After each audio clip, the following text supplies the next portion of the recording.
आलोक TV ମୁଁ ସନ୍ତୋଷ କୁମାର ପୃଷ୍ଟି ମୋ ଘର ଓଡଗାଁ। ମାଙ୍କ କୃପାରୁ ଗଞ୍ଜାମ ଜିଲ୍ଲାର ଗୋଟେ ପ୍ରସିଦ୍ଧ ପୀଠ ତାରାତାରିଣୀ ପୀଠ। ବହୁତ ସୁନ୍ଦର ଜାଗା, ପରିବେଶ ବହୁତ ଭଲ, ଡେକୋର ମଧ୍ୟ ବହୁତ ଭଲ ହେଇଛି। ମାଙ୍କର କରୁଣା ଆଉ ସବୁଆଡେ ପ୍ରସାରିତ ହେଇଛି। ତେଣୁ ବହୁତ ଦୂର ଦୂରାନ୍ତରରୁ ଲୋକମାନେ ଏଠିକି ଆସୁଛନ୍ତି, ମାଙ୍କ ଦର୍ଶନ କରୁଛନ୍ତି, ମାଙ୍କର କୃପା ବି ଲାଭ କରୁଛନ୍ତି। ଆଉ ମତେ ବି ବହୁତ ଭଲ ଲାଗିଲା, ପରିବେଶ ବହୁତ ଭଲ ଲାଗିଲା। ଆଉ ବିଶେଷତଃ ପ୍ରାତଃ ବହୁତ ଗହଳି ହେଉଛି। ଆଉ ମାଙ୍କ କୃପା ଆମ ଓଡ଼ିଶାବାସୀ ଭାରତବାସୀ ସମସ୍ତଙ୍କ ଉପରେ ଥାଉ, ଆଉ ମାଙ୍କର ଗହଳି ଲାଗିଥାଉ। ମୋ ନାଁ ବିପ୍ରଜିତ ଦାସ, ଜଗତସିଂହପୁର। ମାଙ୍କ ପାଖକୁ ବହୁତ ଦିନ ପରେ ମୁଁ ଆସିଛି।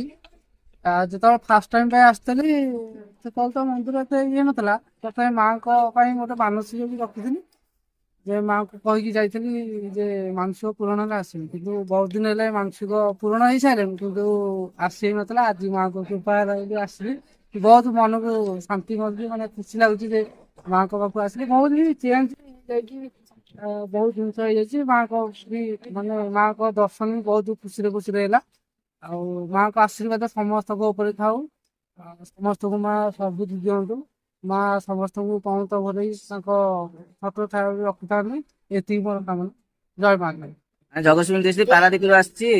ଆଉ ଆମେ ଗୋଟେ ବସ୍ କରି ଆସିଛୁ ଗାଁରୁ। ମୋର ପାଇଁ ସିଟ୍ ନଥିଲା, ଲାଷ୍ଟ କୁ ଜଣେ ମନା କରିବାରୁ ଆମେ ମୋର ସିଟ୍ ମିଳିଲା।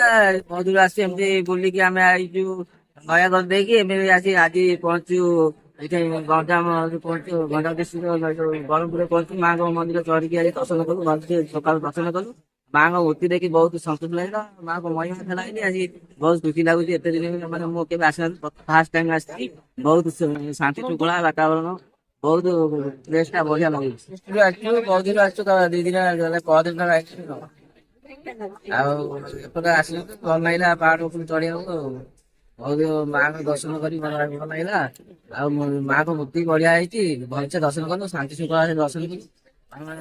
ଗାଁରୁ ଆସିଛୁ ବସ୍ କରି। ଆଉ ଦେଖିନଥିଲୁ ତାରାତାରିଣୀ ଆସିବୁ ଆସିବୁ ବୋଲି ଭାବିଥିଲୁ, କେତେବେଳେ ଆସିଲୁ ଦେଖିବାକୁ ବହୁତ ବଢିଆ ଲାଗିଲା।